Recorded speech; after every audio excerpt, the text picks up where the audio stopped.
Welcome back, everyone, to another episode, a new episode of A Gut Feeling. We're back. We've got away from the Peptide gut, feeling. yeah, well the peptide series, yeah. And we don't know what to do with ourselves. So I'm sure we we'll probably try to remember. chuck in some peptides along the way, yeah. Actually, it might be relevant for today's conversation. And I think it is definitely relevant. So this is a listener requested episode, and actually a few people requested this episode. To be fair, they didn't actually request a podcast. I kept getting questions on this topic, and I was like, "Hey, this would be a good podcast episode." So we're doing it. So we're talking about bowel cancer, colorectal cancer. What else? Do we like on that? Do we need to? Because obviously there's different terminologies that get used here. Okay, Yeah. because do I need to clean that up a little bit? Okay, Probably. pretty important. Yeah, pretty small variance though, I would say. Okay, because some people say bowel cancer. Yep. Yeah. Okay. Correct me if I'm wrong. Okay, I think that's just a terminology that would get utilized a lot more in different regions around the world. Yeah. Okay. I think we're all saying the same thing. Yeah. Yeah. Okay, so maybe in Australia and UK, it might more commonly the terminology that would get used would be like bowel cancer. Yeah. Okay. Yeah. But then you've got colorectal cancer, okay, which I guess is the more common medical terminology that would get used. Okay. But that just is a reflection of like any cancer that would start within the large intestine. Yeah. Okay. Yeah. And then you have colon cancer, which is within the name. Yeah. Okay. Yeah. And so that originates within the colon. Okay. And so for people who don't know, okay, just basic terms, okay, the colon is the top section, large intestine. Okay. So there is some variance within the terminologies. Okay. I'd say probably the biggest variance is like between colorectal cancer and colon cancer. Yeah. Colon's the one that's sort of like a subset of colorectal cancer or bowel cancer. Correct. Yeah, correct. Okay, good starting point. It's always good to define terms so we're all on the same page. I like it. Yeah. So, so the question specifically I got, Dave, was why is this such a thing? Why is it so popular? Is not the right word. Why is it so common? Why is so many people being diagnosed? I don't think it's that popular with people who are, experiencing this problem. Yeah, no, it's not. Yeah, but you know what? Some stats, just so people know, like this is actually pretty insane, right? I don't know if you've seen some of these stats. So they say that compared to people born in 1950, people born from 1990 onwards have double the lifetime risk of developing colorectal cancer. Like that's pretty huge. Well, I know, like, because you and I went through a period where you were talking about this topic a bit. Yeah, okay. And back then, okay, which might have been like, last year sometime, okay, I think I remember, like, in terms of, you're right, okay, there's obviously been a massive spike and a massive increase, okay, but I think with men, it's like 1 in 24 men. Yeah, I think it's even more. I think the last US stat I saw was 1 in 21. That was a stat from last year. Okay. Well, that doesn't surprise me at all that it's just increasing, okay, but I think, probably makes sense over the course of a year. Okay, there's an increase there. Yeah. I looked at like 1 in 24 men, and I think it was a little bit less with women. Okay, like 1 in 26 or something like that. So, okay, that was based on colorectal cancer, like what we were talking about. Yeah, okay. And then something like, bear in mind, this is like the increase from like 2024 to 2025. So not even the most recent stats. Okay, and this was only based on the US. Okay, and it was around colorectal cancer once again. Yeah, okay. And in 2025, I think alone, there was something like 154,000 new cases, okay, within the US. So worldwide, obviously that's going to be even more. Yeah, okay. Oh, yeah. I remember seeing the stat on that. It was phenomenal. I can't remember exactly how high, but it was crazy. I mean, I think they say, what was it, from 2020 to 2040, I think they were projecting something like a 60% projected increase in cases, which, like, it's not in people's heads. Yeah. When people are saying it feels like this is becoming so common, it's like, yeah, it is. Like, we're not making this up. Like, this is becoming really common. And the big conversation, okay, I don't know if you mentioned this, but the big conversation is around the fact that there's been a massive spike in early onset colorectal Yeah, in cancer. younger people. Yeah. Yeah, and that's Oh, what did people you are so mention that? concerned Yeah. about. Okay. So that would Maybe be, at the start. yeah. So I guess by definition, okay, that would be the massive increase in colorectal cancer under the age of like 45 and 40, roughly. Okay. Yeah. A lot of the Um, data, I think they look at about 40 seems to be the cutoff I've seen. yeah, and I checked Yeah. some like, and this is actually, they're seeing this like worldwide as well. Okay. Yeah. Where, I mean, they might have looked at like, 50 countries, and 27 out of those 27 out of the 50 countries, there was, you know, obviously, colorectal cancer instances had ramped up. There you go. Yeah. Well, So it used to be only, I believe it was 2 decades ago, it was quite far down the list of cancers, yeah, of like cancer deaths. So I think it was like fourth or fifth in terms of like, the cancer that caused most deaths. And now I know in the US, it's now the highest cancer or death causing cancer in people under 50. but And I but think they're but saying the same in Australia. yeah, but bear in mind, I think you might have mentioned about the sort of like, since about the 1990s, Mm, the annual increase, because obviously we'd say probably there's been a huge spike, more recently, okay, mm, especially since about 2020. Yeah, okay. But I think the increase in, the annual increase, and this might be like worldwide, but once again, this is for like people sort of under that, 45 and mm, 40 mm. bracket. Okay. So I'm not saying this is for across the board. Okay. But something like a 2% increase since 1990. Okay. Year on year, Yeah, right. Yeah. which So that's decent. Yeah. Okay. So yeah, I mean, yeah. it all adds up. These are big numbers we're talking about. Mm, And, it's at the point where, I can, off the top of my head, I can think of multiple people, not clients, obviously you and I are exposed to a lot of people with health conditions, but I just mm, mean people in my life, people I went to school with, family members, et cetera, who have had or experiences with colorectal cancer. mm, Most people will know someone.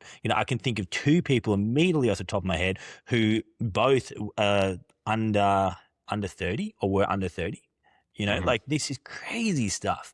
mm. So I guess where we want to go with this episode, I mean, look, honestly, I don't exactly know where we want to go. We want to talk about some of the things, some of the Reality is there's mechanisms, many different directions. Yeah. Okay. And like, yeah. I actually feel like probably they're, we always say we'll do like a part two. Yeah, I think you could potentially do a part two, part three. Okay, just talking about like colorectal cancer, colon cancer, bowel cancer. To be Yeah, I mean, it honest, depends how deep you want to go into the actual physiology. Hey, yeah, so exactly, we exactly. do want to go into some of that, into some of the actual gut physiology behind Yeah, this, and maybe yeah.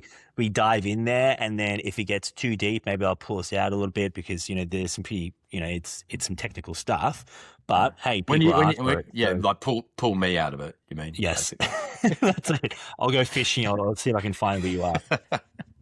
So where do we start? Okay, let's start with one of the things that's been sort of spoken about a little bit more recently. Okay, in terms of a lot of the literature and the research. Okay, Hmm. because there's many talking points here. Okay, but let's start with the one that is probably a little bit more recent. Okay, where there's been a decent amount of like conversation around this. Okay, and that's I think called Colobactin.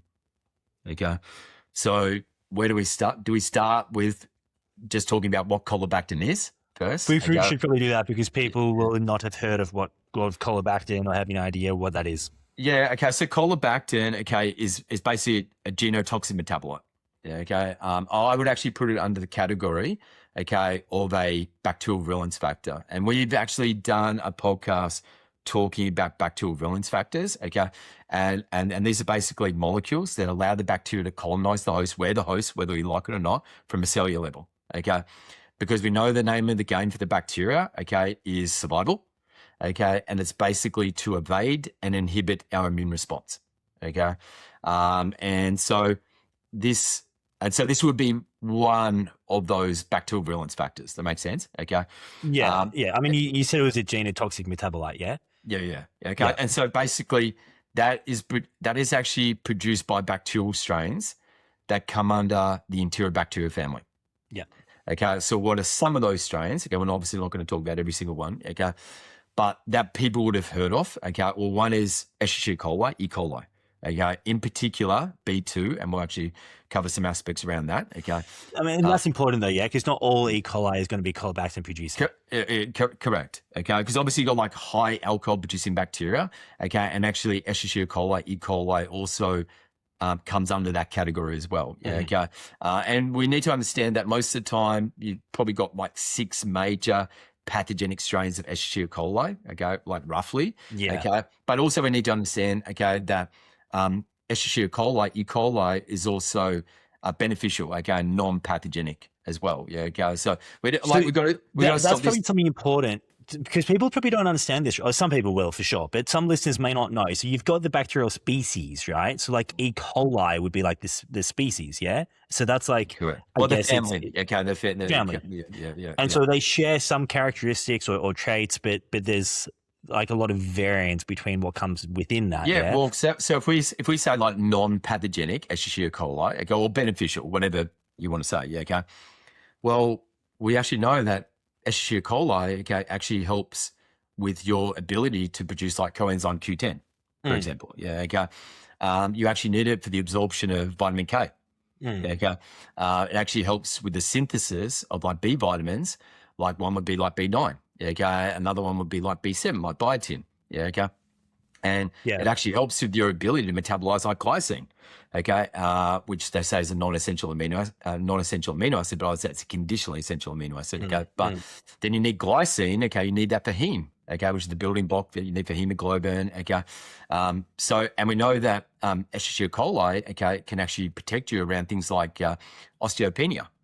Okay, which is a precursor to osteoporosis. I don't want to go too far down this like rabbit hole. Yeah. But obviously, you're saying that there's commensal or beneficial kind of, I guess, strains of E. coli, and then we're saying within that sort of shared family, species, or bacteria, or whatever, then we've got strains, and those are I guess, subtypes that share some features, and so you've got some subtypes or some strains of E. coli that again would be harmless or beneficial, and then you've got some that would be pathogenic. And, people will know about things like, obviously SIBO, strong link with E. coli, or UTI, strong link with E. coli. And now you're talking about Colobactin. So obviously not all E. coli does all these things. Yeah, exactly. Yeah, okay. And like, and we don't want to demonize, like, because roughly, okay, we say this all the time, okay, like the goal here is microbiome homeostasis. Yeah. Okay. The goal is to make sure that you don't have gut dysbiosis, which is unbalanced gut microbiome. It's a technical word for that. Okay. Because we do know that gut dysbiosis, okay, is the biggest driver for things like systemic autoimmune disease, like type 1 diabetes, allergic disorders, weight gain, obesity, okay, demyelination. So, example of that would be multiple sclerosis. Okay. So, obviously the list goes on. Yeah. Okay. Sure. So that's the goal. Okay. The goal is to basically prevent gut dysbiosis. And I think that's where people get confused because they think the goal is like, oh, I've got to try and target that particular bacterial strain. Okay. Yeah. Because even under the right environment, okay, or the correct terrain, okay, or the correct ecology, okay, even the pathogenic strains, okay, there's a bit of a symbiotic relationship there, okay, with the non-pathogenic strains. Does that make sense? Okay. Yep. We roughly say about 85% of your bacteria is beneficial, okay, and maybe about 15% is a little bit more pathogenic in nature, a little bit more opportunistic. It doesn't mean the goal is to wipe out all the the more pathogenic strains. Does that make sense? Yeah. I mean, I think we spoke about that before. Okay. Yeah. And so I guess the big thing, okay, with the Colobactin, okay, is I think that they had research where they had like 1,000 colorectal individuals, okay, and they basically showed that I think it was like the majority. I can't remember the percentage. I mean, obviously you could look at the research, okay. They had a passing encounter with Colobactin, okay, and so that is a toxin, okay, basically made by the bacterial strains, okay, like Klebsiella pneumoniae, which we know that is a very antibiotic resistant, very drug resistant bacterial strain. Okay. And actually, when they looked at the resistance rate, so that basically means how resistant the bacteria is to like conventional therapies and antibiotics and natural antimicrobials. Okay. that the resistance rate of Klebsiella isolates in Greek hospital wards was like 52.4%. Is super high. Mm, Okay. mm, And so that toxin, okay, it basically damages DNA. That's what it does. Okay. yeah, But also, okay, it basically causes like DNA damage in human intestinal cells. Okay. It basically increases intestinal permeability. So whether you want to call that, we would call it hyperpermeability. Okay. Or issues around like downregulation of ECAD and we're probably going to be talking about that as well, okay? Or a loosening and a widening of the intracellular tight junctions, okay? But it also led to like cellular aging on top of that, okay? But also the development of colorectal cancer under the age of like 45 and 40, okay? And so mm, the big thing here, okay, would be early exposure to the yeah, colobactin, okay? yeah, And so what I mean by early exposure, okay, is when you were a toddler or when you were an infant, yeah, okay? And the one thing I do want to say around this, because once again, okay, then people start focusing on, okay, what's really good around the, the Klebsiella pneumonia and the Escherichia coli and the, because then like Salmonella comes under that category as well, yeah, okay? And would you agree with me around this, okay, where people just start focusing on directly the bacterial strain, yeah, okay? yeah, totally. Because remember I Yeah, said like, like they know there's a bit of a link here with like E. coli, okay, but it's like B2. yeah, Okay. And so that particular E. coli strain, okay, it basically is known for increased invasion of intestinal cells. Okay. And that bacterial colonization, okay, so it basically contributes to bacterial colonization in colorectal tumor tissue. Okay. So there's research around that. Okay. Now, my thing would be, but what is your natural defense mechanisms against the Escherichia coli B2, the Klebsiella pneumoniae, yeah. okay, The example of the bacteria that's producing the and, colobactin. and yeah, Yeah, and the colobactin, yeah, okay. yeah, yeah. Now you probably know where I'm going with this one, yeah, okay, but Well, that, just before you go there, I mean, it's important to note that there's a huge tendency, I would say, in the naturopathic realms, although arguably, I guess you would say conventional medicine as well, of getting really good at just trying to kill things. And that tends to be the angle that people default back to. And, we see that with SIBO, or you see it with, yeast and candida and parasites and all these. Parasites is a good example because, and H. pylori, I mean, anything, yeah? Like people just default to, let's kill it, let's kill it. And it's like, well, hang on. Is that always the right approach? Do we always need to do that? Is there potentially other things going on that's leading to, higher amounts of invasion or expression or, higher susceptibility to, issues associated with colonization of these things. And so you're saying, okay, well, we know there's these things, these bacteria types that produce colobactin and, this subtype of E. coli B2 is one that does that. But maybe we don't just need to look at it and say, let's kill it. Maybe we look at what leads one to be more susceptible to colonization and some of these other factors, protective, I guess, factors you'll talk about in a moment. One stat I do want to throw in there, because I think you mentioned like a high amount of people had sort of evidence of colobactin exposure. One thing that's interesting with that, I think you mentioned it anyway, it's especially common with younger people, right? So there's actually a fairly new study, I think it was either this year or end of last year, and it was something like a 4 times higher odds of colobactin exposure or evidence of colobactin exposure in people diagnosed with colorectal cancer under the age of 50 as opposed to those over the age of 70. So that's interesting that colobactin is obviously, potentially such a strong link here, especially with these sort of younger people who are yeah, and developing. a lot of that research, yeah, okay, I can't remember like all the dates, okay, that research, okay, but a lot of that research has obviously come out like more recently. Yeah, Okay, like yeah, for yeah. sure. Well, this study was in the last year, so Yeah, yeah, exactly. Okay. So my big, so if I use the example of some like we've spoken about Klebsiella pneumonia before, okay, like all the things that's been linked to, okay, because it's been linked to things like seizures and epilepsy and hepatocellular carcinoma, hepatocellular disease, okay, so liver cancer, ramps up, fatty liver, non-alcoholic fatty liver disease, all these things, okay. So the Klebsiella pneumonia comes under that category, okay, so that's going to be to do with like the Enterobacteria family, okay, but also colobactin, okay. Now, yes, this was in mice, okay, so people, obviously they hate my studies, okay? But they actually showed that, and I speak about Panacels all the time, you know that, okay? But they showed that Panacel deficient mice were more susceptible to Klebsiella pneumonia infection. Okay, and so the only reason I'm bringing this up, okay, because now we're talking about what is your natural defense mechanism. What is it? Okay, and I'm saying this is actually one of the biggest ones. Now, if we're saying early exposure to Colobactin, okay, when you're an infant and a toddler, you need to understand what is your natural defense mechanism to keep these bacterial strains in check. Because you have to have a modulator, you have to have a regulator, okay? So there's a thing called NEC, okay? It's called necrotizing enterocolitis, okay? That's a gastrointestinal disorder, gastrointestinal disease that affects toddlers and infants, okay? Now, roughly, okay, a third to a half of toddlers that would actually get that, they would die. So we're talking about something really, really serious, okay? So we're talking about necrosis, which necrosis basically means death to body tissue.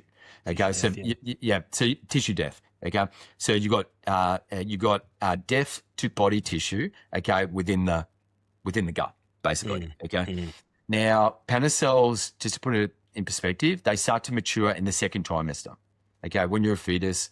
Okay, and then they sort of plateau a little bit. When I say plateau, okay, it's not a case that they're not maturing at all. Okay, but they plateau a little bit in the third trimester. Okay, and as soon as you're born, they're meant to mature quite rapidly. Why would that be the case? Because that is your natural defense mechanism within the gastrointestinal tract. They're very unique to the small intestine, only located in the small intestine, but 90% of your absorption digestion takes place roughly within that area. Does that make sense? Okay, so this maturation, okay, is really vital. Okay. And so as soon as you're born, you receive, or what should you receive?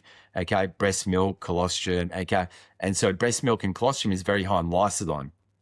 Okay. Which is an AMP, antimicrobial peptide. Now, the highest production, expression, secretion of lysozyme comes from Panacels, but you actually need lysozyme for Panacel recovery, restore Panacel function, rescue Panacels, but also restore the natural expression and levels of lysozyme from Panacels. Everything is like a loop, okay? So now, let's say if a baby was like preterm, baby formula fed, okay, let's say they received antibiotics, okay, not great for the maturation of Panacels. That makes sense, okay? So basically means that this natural defense mechanism is down. That's what it is, okay? And so there's a thing called diathizone. So I don't know if when they, a lot of time in rats and mice, when they want to create an IBD condition, okay, one of the compounds they administer is diathizone. Yeah, okay. And so diathizone, okay, what it does, in a nutshell, this is me dumbing it down, okay, it creates a direct killing of Panacels. That's what it does, okay? So if they are trying to create an IBD condition, okay, in rats and mice, they administer a compound that basically creates a direct killing of these epithelium. So what that tells me is they know what they need to knock out. It's an interesting thing because sometimes I get people ask me questions like I'll post a study, not just about this, but about some kind of medical condition, and I'll talk about how researchers induce that condition in the mice. And people will be like, hold up. If they can induce it, they know what causes it. Like they know what the mechanism is. And they're like, why can't we do something about this? And it's like, well, you kind of can. Like you're kind of hitting on something really important there. Exactly right. Yeah, okay. And so they administered the diathizone. Okay. Now, for people who say, oh yeah, but once again, it was rats and mice. Okay, well, do that research on newborn children. Okay, see how that goes. Yeah, okay. So they have to do it in newborn rats and mice. Yeah, okay, that makes sense. Okay, so within 6 hours of the administration of the diathizone, okay, so basically what that means, within 6 hours of killing of Panacels in newborn rats, there was a significant infection of E. coli. So what I'm saying, okay, I'm not saying this is like all definitive, okay, but take away that natural defense mechanism. Now you've got early exposure to these bacterial strains, these more pathogenic strains of, gram negative or negative gram bacteria. You know me, I like to say negative gram, yeah, okay, even though it's gram negative, yeah, okay. But now all of a sudden you've got early exposure, okay, where it also might become like repeated infection, okay, with like, it could be Klebsiella pneumonia, E. coli, whatever that might be, okay, and now it's early exposure to the Colobactin. That's what it is, okay? Does that, like, have I done a reasonably good job of like, Yeah. I mean, of, it's like, yes, there's technical bits here, but in a nutshell, what you're saying is, hey, there's this bacteria that produces this metabolite which damages DNA, can even sort of promote tumor growth, and that bacteria is kept in check by these sort of antimicrobial compounds that we make naturally in our gut, and the cells that make those cells, when they're damaged, then we end up seeing IBD conditions yeah, develop. because And sorry. Oh, you keep on going, and then well, the I'm gonna, last and then point I was going to make was just that a significant part of the maturation of those cells is obviously occurring in early development, still exactly. in Yeah. during gestation, and then also shortly after, I guess, birth. Straight away. It's like it's pivotal. Okay, like pivotal for the defense mechanisms. Okay, but your key aspects around your immune system. Okay, when you're an infant, when you're a toddler. Yeah. Okay. Yeah. And what becomes, because like we could go away, we start looking at all this research. Okay, because like people start focusing on the different types of bacterial strains that might be present in regards to, the the development of like colon cancer and all that type of stuff. Okay, so for example, okay, you can find some research, okay, where there was the presence of, I think it was like bacteroids. Okay, like Bacteroides fragilis. Okay, and that could correlate with increased risk of like developing colon cancer. Okay, so now also that particular species, okay, can be one of the more common species associated with SIBO. Okay, it's generally like bacteroids as well. Okay, so but then we go back to this conversation that we're having right at the start. Okay, where we start to get into the weeds of the different types of bacterial strains. Okay, people go, does that make sense? Okay, well I'm saying no, more evidence of what? Okay, that gut dysbiosis. That's the just same thing that's going to be protective against one type of bacteria is going to be protective against the other type of bacteria. Yeah, because once again, it comes down to microbiome homeostasis. That's the name of the game, okay? And that's what the individual is struggling to do. Yeah. Okay, they just cannot maintain microbiome homeostasis, okay? And like, I just don't want to get caught up in the weeds with the different types of bacterial strains, because then people go, oh, what's really good for Escherichia coli like B2? What's really good? Okay, because we could say something like Mutaflor, or, strain this or stem this or, okay? But is it the path that we really want to go down? Does it make sense? Okay. So what are you suggesting? So you're saying we look at Panacels. We've done a whole episode on Panacels, and people can go back and listen to that to learn more about them. But is that the only part of that equation? Well, I'm saying the structure of the gut line is a big factor here.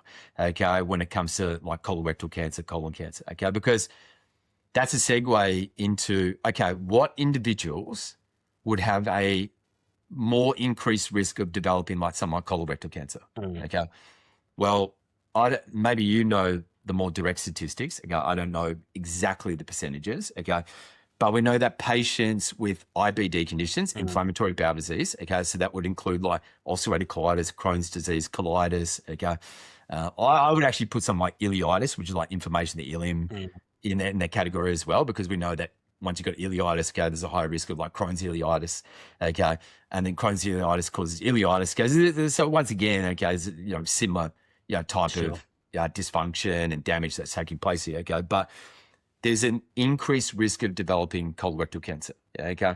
We know that actually people because you can have like IBD related colorectal cancer, and if people have that, okay, generally there's a pretty poor prognosis for that.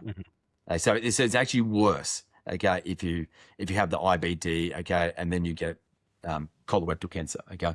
So if we look at it, okay, is there evidence to show that if you have a breakdown, because what we're talking about is damage to the lining of the gut, okay, and so we're talking about a breakdown of the mucosal barrier.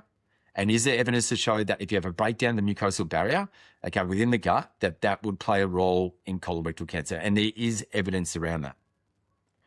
Okay, and so my thing would be is we need to understand. So, okay, if someone's got Crohn's, use that, or like ileitis, from our perspective, we would say, well, what is really damaged here with those conditions?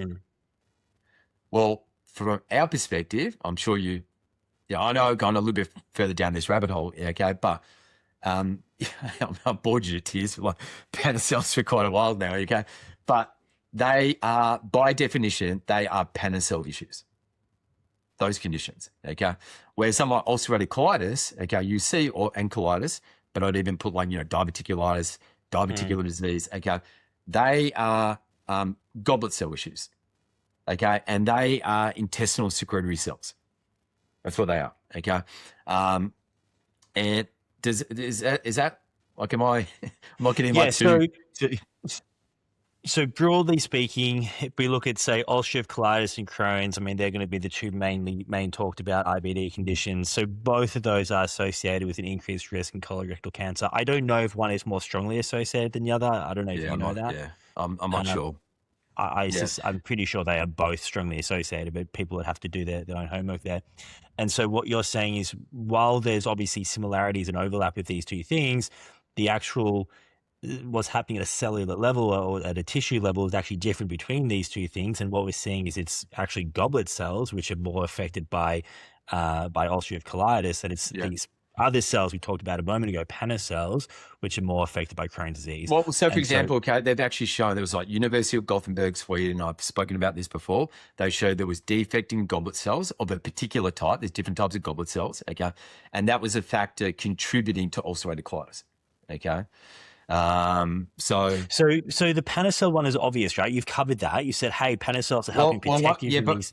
Yeah, but one thing that's like one thing I did want to bring up that's pretty interesting. There is a lot of technicalities here. Maybe you can help to summarize it a little bit, okay?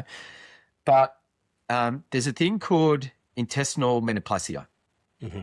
Okay, so what is metaplasia? Okay, so this is I'm trying to think how I've done this down. Okay, so that would be like the transformation of a cell type to another cell type. Okay, now my thing would be, okay, if you don't look after things, okay, and let's say there's just like, chronic inflammation, okay, there's chronic damage that is occurring to the gut lining, okay, if you don't look after things, would it be fair to say that the gut gets desperate? It's going to get desperate, okay? So let's use it. So with intestinal metaplasia, okay, this is basically where the stomach lining starts to resemble, okay, the colonic mucosa. Okay, so what type of epithelium is very abundant within the colon? Goblet cells. Okay. Yeah, so what you're saying is that the lining tissue looks different in different parts of the gastrointestinal tract. So the lining tissue in the stomach is different to the lining tissue in the small intestine and different to the lining tissue in the large intestine. Yeah, because like within the stomach lining, okay, and I think we've spoken about this in another podcast, okay, what's really important is mucin. Yeah. Okay, so mucin's like, and obviously not just the stomach lining, okay, I'm using the example of the stomach lining, okay, but mucin's like a protective gel-like substance, okay, it's like protective barrier for the gut lining, pathogen removal, okay, and lubrication of the gut lining as well, okay. Now you've got all these, you've got gastric mucin, okay, and then you've got things like MUC5AC, MUC6, MUC1, okay, just to give you some examples, okay. Now, because we would actually say, okay, that one of the biggest contributors to things like peptic ulcers and stomach ulcers and duodenal ulcers and gastric ulcers and gastritis and acute gastritis, chronic gastritis, atrophic gastritis is there's a deterioration of this mucin. Yeah. I think it's the biggest contributing factor. Some people might disagree with me around this, okay, but I just think more evidence is pointing in that direction, okay? And so let's say if there's issues around things like MUC5AC, which basically impedes hydrochloric acid, okay, and something like MUC6 helps you to deal with the extreme acidity within this region, okay? You need something to protect you, yes, from things like bacteria, okay, but also the extreme acidity within that region as well, okay? And that's the mucin. Okay, so if there's a point where the mucin is deteriorated, the body gets desperate. Okay, and so what it does, okay, you've got goblet cells. But goblet cells should not be within the stomach lining. But goblet cells, okay, like they produce things like MUC2. Okay, so the highest production, expression, secretion of MUC2 comes from goblet cells. Okay, and so then you start to form goblet cells within the stomach lining. But it's not meant to be like that. But that's an example of where the gut lining, okay, obviously in this instance within the stomach lining, Yeah. it gets real desperate. Does that make sense? Sure. Okay. And so the risk here, okay, is if you have something like intestinal metaplasia, okay, that can actually develop into something like gastric cancer. Yeah. Okay. Now, if I go, so you can have a thing called Panacell metaplasia. So Panacels are found within the small intestine. Well, it's weird because why isn't intestinal metaplasia just called goblet cell metaplasia then? Yeah, that's a good question, actually. Okay. I was thinking about that when I was talking about it, okay? But it's a very good question, okay? But anyway, so maybe make a podcast out of that one, okay? But but basically what's happening here, okay, the Panacels, they appear in the colonic epithelium of individuals, especially with like ulcerative colitis, okay? Now, it's another example of the gut getting desperate, okay? Because it's basically in response to help to repair like damaged tissue, okay? Because Panacels help with like cyclic ADP ribose, which is self-renewal of things like intestinal stem cells, ISCs, progenitor cells, okay? WNT protein, WNT pathway, which is self-renewal of intestinal stem cells, okay? So it's a regenerative mechanism. So, okay? so I've got a question for you there because that's interesting. So basically, because initially when you said that, I thought, well, hang on, why wouldn't we see that with Crohn's disease?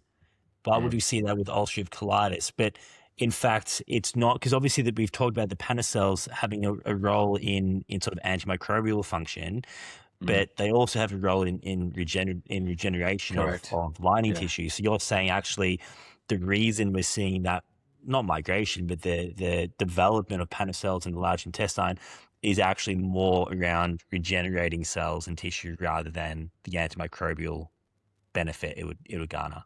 Yeah, correct. Yeah, okay. Interesting. Yeah. So, and then so basically, okay, that metaplasia, okay, is just a process in which the cells not normally in a tissue begin to appear in the body, okay, to adapt to the ongoing damage. That's what it is. Yeah. Does that? Yeah. Yeah. Okay. Does that? Yeah, I think that should be hopefully fairly straightforward. And so the segue there, which I forgot to mention, okay, is that so really in a nutshell, because people go, oh yeah, okay, Panacell metaplasia, this is really bad. I go, I think you could almost say it's a protective response of the body. Okay. And it's the body doing what it's seeing as being best. It just goes, hang about, okay, we've got to do something here. Okay. And then if someone has persistent Panacell metaplasia, okay, that could increase the risk of increase cancer risk as well. Okay, so in the same way that the intestinal metaplasia increases stomach cancer. Yeah, so because you basically have now you have an increased risk of inflammation associated cancers. Okay, so yeah, hopefully that's. I know there's a lot of information there, okay, but hopefully that makes sense. And so what I would say here is what do you have to look after? Okay. Well, you have to look after these intestinal secretory cells. You have to look after things like Panacels and goblet cells, which, I mean, do we sort of need to go down that rabbit hole? Because I think we've already we have spoken about it, but I guess if we started by saying, well, hey, colorectal cancer is becoming way more prevalent, and now you're talking about, well, there's an impact here around Panacels and goblet cells, and that being at least a contributing factor. At least it's a variable we need to be talking about. Well, why is compromisation, that's not even a word, but why are these cells becoming more compromised than they have been in the past? Like, is that happening? Why is it a big issue now? Because, I mean, there's so, unfortunately, okay, and this is like, I'm just going to touch. So, for example, like things that would compromise goblet cells, okay, would be things like antibiotics. Okay, so we. But we're not antibiotics, right? Exactly. Like, okay, because people, I mention and people go, "Oh, yeah, these guys are antibiotics." Okay, I'm just saying this is not the sole factor; it's a contributing factor. Okay. Yeah, we're just saying that there's things that they may do good things, and they also because most of the time it's a whole heap of things piled on top of each other for an extended period of time that's actually leading to these issues. Yeah. Okay. And so one contributing factor could be something like antibiotics, because basically antibiotics stress out the goblet cells so much they actually impede on their protein processing machinery. Okay, and that's like mucus secretion. basically. Okay. We know that certain types of mycotoxins like DON, okay, which is deoxynivalenol, okay, that you get from like small grains, okay, like wheat and barley and oats and corn and rye and buckwheat. Am I saying those things are bad? No, but once again, if there's high concentrations and you're getting exposed to that on a regular occurrence, okay, it's not the sole thing that has created the problem, okay, it's just another contributing factor, okay, aging. Okay, is another contributing factor. Yeah. Okay, if we're talking about okay, what's compromising the Panner cells? Okay, it can be like we know things like NSAIDs, non-steroidal anti-inflammatory drugs. It might be a bit of a segue into the next thing I want to talk about with another contributing factor to cancers. Yeah, okay, and especially something like colorectal cancer, colon cancer. Okay, but that could be things like celecoxib, indomethacin, okay, which is actually what they did the research around, okay, which they use as an anti-arthritic pharmaceutical medication, okay, ibuprofen, aspirin, okay. Now, am I saying there's never a time and a place? I'm not saying that, yeah, okay. It can be like sleep deprivation, short sleep time frames, yeah, okay. Once again, aging is another factor, okay. Mycotoxins. Okay, like obviously, I'm not going to go through, like every single thing. Yeah, okay, but it's like a whole heap of these things piled on top of each other. Okay, that has generally that has actually led to these, types of complications. Yeah, okay. Yeah. So one thing, like, and I did actually ask you before we actually started the podcast whether we've actually spoken about this, okay, in like another podcast, but another thing that would be another contributor, okay, would be around ecadherin. Okay. If people, if you look at a cross section of the small intestine, yeah, okay.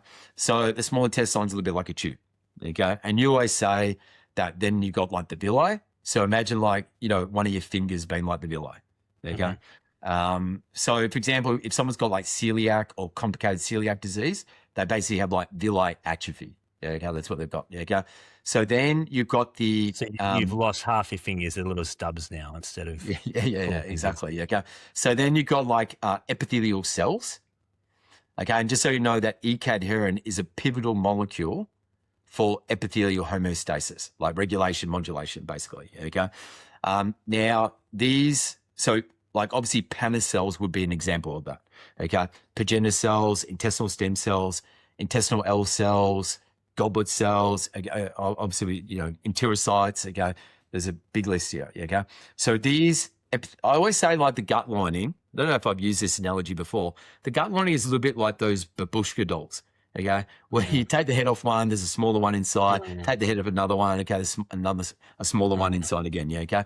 So if you've got these epithelial cells, they bunch up nice and tight against each other, okay? Most of the activity in the gut lining is going to go transcellular, so it's going to go through the cell, okay? But then obviously we have intracellular activity or paracellular activity, okay? And there's only meant to be small amounts of that. So now and then those intracellular tight junctions, they open up, okay? And they're going to let like proteins and enzymes and fluids through there, okay? But more than not, okay, they're going to bunch up nice and tight against each other. Okay, so they're going to be nice and tight. Okay, so you got all these different sections of the intracellular tight junctions. You've got tight junctions, you've got adherent junctions, desmosomes, gap junctions. Okay, so we go to adherent junctions. A major component of that is ecadherin. Okay, and the role of the ecadherin is to initiate and stabilize cell-to-cell adhesion. So basically, what's that to do with? Keep that nice and tight, basically, okay? So, but also ecadherin, okay, actually helps with the maturation and the positioning of Panner cells, but it also helps with the positioning of goblet cells as well. Okay, so really important. So now what can happen, okay, is that you can have a loss of ecadherin, or you can actually impact the localization and the expression of ecadherin. Now, if that happens, okay, then you can have like a lowering in things like antimicrobial metabolites.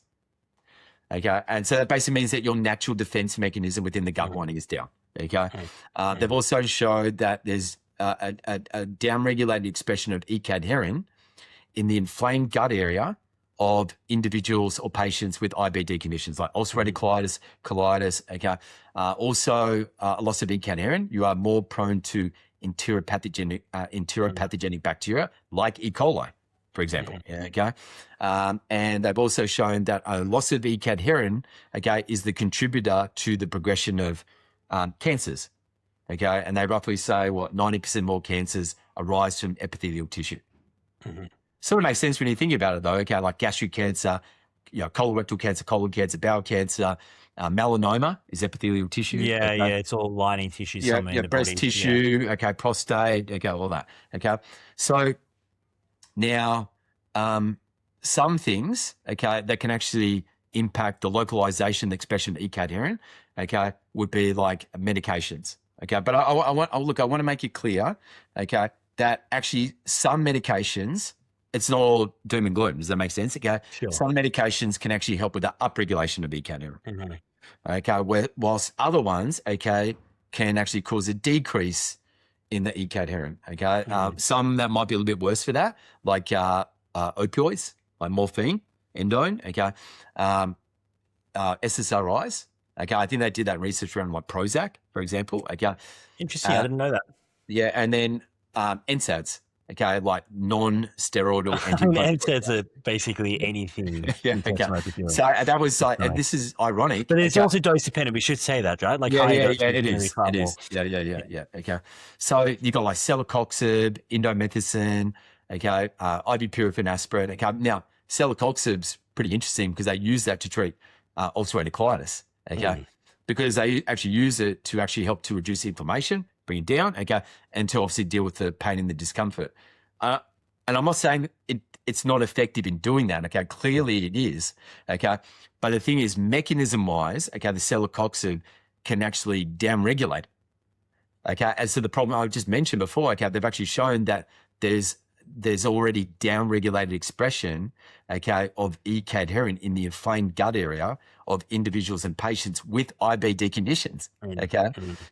So, okay, yeah, and obviously it's a little bit like the the smoke alarm analogy, okay, where the smoke alarm's going off, okay, and then your answer to rectifying that is you get up, you get a chair, you stand up on the chair, and you take the batteries out of the smoke alarm, and then you go back, then you go back to bed, okay, because mechanism-wise, okay, it's causing a further downregulation of E. cadherin. Does that make sense? Okay, now then.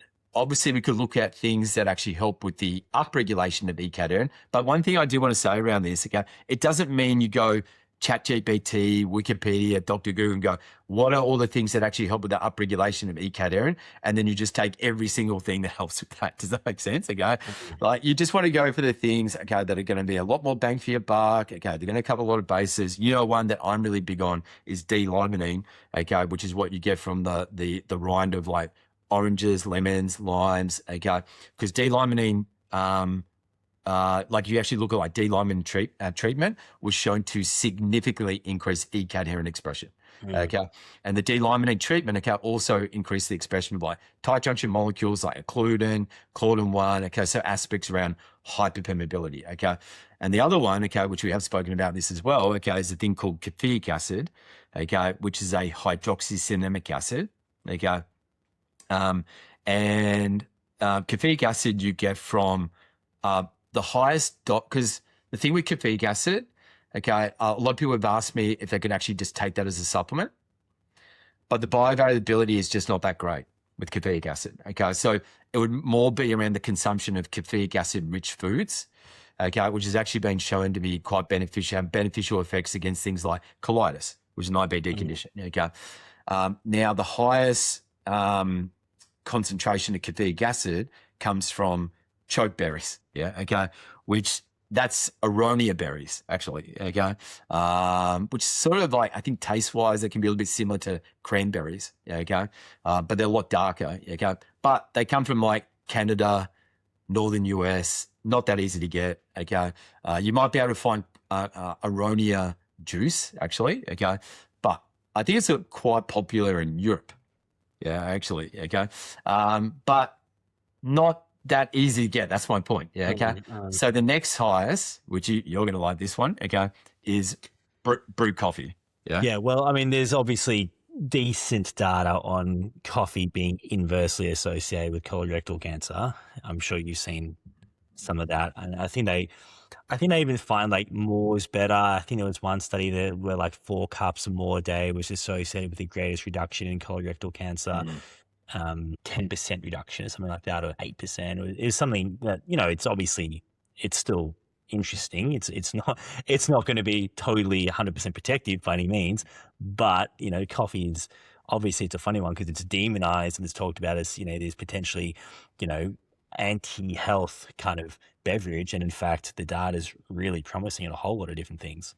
Yeah, and what I'm talking about here, okay, that's why also you would say like berries, okay, around this. Yeah, okay. So I'm talking about obviously choke berries, aronia berries, yeah, but like like blueberries, Yeah. as well. Okay, so but yeah, it's really like caffeic acid promotes E-cadherin expression.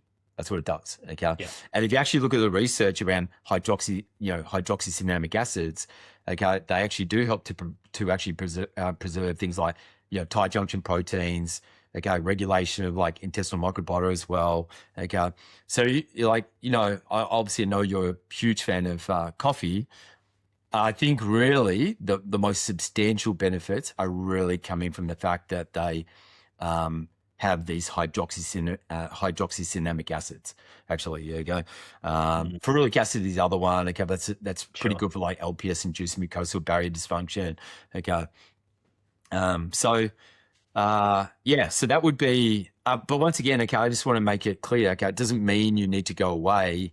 Okay, and just take everything that would actually help with like the upregulation of E-cadherin. Yeah, okay, does that make sense? Okay, because I think people can sort of like get a little bit carried away from that perspective. Yeah, and get single focus on like one thing. And obviously, if you did add in every single compound that could help with E-cadherin, like, okay, maybe there'll be benefits to that. But realistically, we're talking about just general gut homeostasis, intestinal permeability, like stuff that's going to be good for the gut as a whole is going to be good for all these other things as well. And there's going to be obvious low-hanging fruit. I mean, like, you haven't touched on it yet, but for example, there's data around just like a Western diet increasing significantly the risk of colorectal cancer. And you just look at highly processed foods and alcohol intake and, obvious things that probably don't even really need that much kind of, explanation, because most people will know these things are obviously bad for me. They're obviously bad for my gastrointestinal health. There's no point going and drinking half a bottle of wine every night and eating takeaway and Macca's every day and then being like, oh, but it's okay because I'm having chokeberries. Obviously that's not going to offset that, is it? No, no, that's it's definitely not going to do that. Yeah. So do we? I mean, look, there's a lot there. I don't know that we need to go into much more depth on any of that. I think. Do we want to talk about? Because obviously I've mentioned some compounds. Do we want to talk about like some compounds that would be beneficial around like the potential of colon cancer or colorectal cancer? I mean, do we want to go down that path? I think that's probably another rabbit hole. Maybe we leave that one for potential part 2. But let's just so you've mentioned chokeberries, you've mentioned even blueberries, you've mentioned, coffee. That's all around E-cadherin. Maybe just give us one more compound for each Panna cells and for goblet cells. And you mentioned D-limonene, so you've actually mentioned quite a few things. But give us another one. The other one that I didn't mention, okay, but I'm really big on this, okay, which is really interesting, especially dealing with what I talked about with the bacterial strains coming under the Enterobacteria family, okay, is actually bacteriophage. Yeah, okay. Yeah. Which is like you've got supplemental bacteriophage, okay, and we know that cocktailphages. Okay, so you've got things like Cyphobiridae and Myroviridae. Okay, so this is to do with where they're taking a lysine from a virus. Okay, and it works on the principle of lysis. Okay, where what it basically does, it ruptures the cell wall, it ruptures the membrane, and they say it does that quite rapidly. Okay, I think it's like under 7 days or something like that. Okay, and they've actually shown that a cocktailphage is really effective against like Klebsiella pneumoniae. It actually helped with like reducing inflammation, regulated like alcohol attacks, because obviously that's a high alcohol producing bacteria as well. So it produces endogenous ethanol. Okay. But they've actually looked at, so we know that supplemental bacteriophage, if you look at the research, okay, was actually shown to reduce like colon pain. Okay. It actually reduced like GI inflammation. Was that was IV or was that oral? Or I believe that was oral. Yeah, okay. Okay. I'm putting my neck on the line there. Okay, but it was a while ago that I looked at it. Okay, but I believe Because that was obviously the oral. limitation is a lot of the bacteriophage research is IV, isn't it? Yeah. I believe, okay, that was supplemental bacteriophage. I believe that was oral. Yeah, okay. Okay. And that helped with like lactobacillus strains, immune responses. Okay. I think I'm pretty sure it was oral because I think they combined it with like bifidobacterium. Yeah, well, Okay. I was going to say, because obviously a lot of the products we use that have bacteriophage, they often combine with probiotics as well. Yeah, but remember, okay, they actually use the probiotic as a bit of a control, yeah, okay, because they actually had the probiotic group only, Okay. again, and had none of these benefits that I'm talking about. Yeah. Because people go, oh, you're getting all the benefits from the probiotics, John. I go, no. They actually Yeah, didn't you compare receive that. any Yeah, of those totally. benefits when it was just the probiotic by itself, yeah, okay. And so it actually had no disruption to the beneficial microbiota, okay. Mm. So this is like, pretty amazing results, okay. Yeah, it's And they've incredible. actually done, because obviously there are different types of phages, yeah, okay. And in there might be some stuff around like sclerosing chondritis, which is where there's like liver and gallbladder disease together and so forth. Okay, but there was research, okay, where they had isolated phage like PDX, okay, and that basically killed a strain of Escherichia coli, okay, which basically was associated with like acute or persistent diarrhea, okay. So my point is, okay, is that these phages or the cocktail phages, so there's like cycloviridae, okay, which can actually target like, Klebsiella pneumoniae, I think it's like Pseudomonas aeruginosa, Salmonella, Shigella. Okay, so my point is it's targeting the bacterial strains that would obviously, that are linked to the Linked to Colorectal. exactly, okay, that are linked to Yeah. the genotoxic metabolite, okay, Yeah. and Colobactin, okay. The other one, I think is quite bang for your buck as well is, I don't know if you want me to mention this here, okay, but GHKCU, okay, copper peptide, yeah, okay. Because have you seen the stuff where, have you seen the stuff about reversing expression of gene associated with like early stages of aggressive, like metastatic colon Yeah, cancer? metastasis. Oh, yeah, Yeah, metastatic. yeah, Yeah. yeah, yeah. So that's, relatively interesting. Yeah. Yeah, I mean, like, I think there might be some stuff around like sodium butyrate as well. Yeah, interesting. Yeah, because I think that mediated like a sort of anti-tumor effect on colon cancer. Yeah. It was something to do with like it downregulated like a signaling mechanism in colorectal Yeah, cancer. that sounds familiar. There's been some good research coming out in sodium butyrate over the last little while, last year or two. Mm, I don't know, because we did a podcast where we talked about sodium butyrate years ago, at least what, 3 or 4 years ago, mhm. and we were sort of like, it's a little bit iffy. I don't know how you feel about it now, but I feel really positive about a lot of the research I'm seeing over the last year or two, even stuff around SIBO and some stuff around IBD, and it's one of those ones where I'm becoming more partial to it. I'm using a little Well, bit more with yeah, clients. well, interesting enough, because when we were talking about the bacteriophage, okay, with the supplemental bacteriophage, they actually showed that it increased short chain fatty acid producing microbiota as Mm, well. Okay, which mm. basically means it's going to have a positive impact on what? Like butyrate. Yeah, okay, Yeah, butyrate, totally. I mean, acetate, I think propionate. Yeah, there's okay. definitely a established link with butyrate and or lack of butyrate and butyrate producing bacteria in colorectal cancer. Yeah. So, I mean, yeah, look, there's probably like even more I could talk about here. Okay, like, yeah, but like, do we want to go further down that sort of like No, rabbit hole? I think the idea today was just to talk about some of the underlying things that are leading Yeah, to this uptick yeah. in these numbers that people may not be aware of. These are not conversations that are being had. No one's talking about ECAT heron. No one's talking. Well, some people now are talking about Colobactin, but it's not a common conversation. So, Mm. there's a whole nother conversation to be had about, well, what are you what do you do? You know, if you do have been diagnosed with colorectal cancer, and obviously there's a broader conversation around the supplements and stuff that we could be talking about. But we just wanted to establish what's feeding into some of this pathophysiology, and you know why is actually becoming so common nowadays. And you know, hopefully, if you guys are interested, hopefully, you know, that inspires you. We could probably expand on it again, even like a little bit more. Yeah, yeah. I mean, look, if you guys are interested, let us know. You know, that can be a part one. But maybe you got this far and you're like, okay, that was not a rabbit hole I wanted to go down. Let's put that one away. Yeah, I definitely had to restrain myself more towards the end there. I was like, oh, that's going to be like another half an hour I or something know, about that. right? Yeah, okay.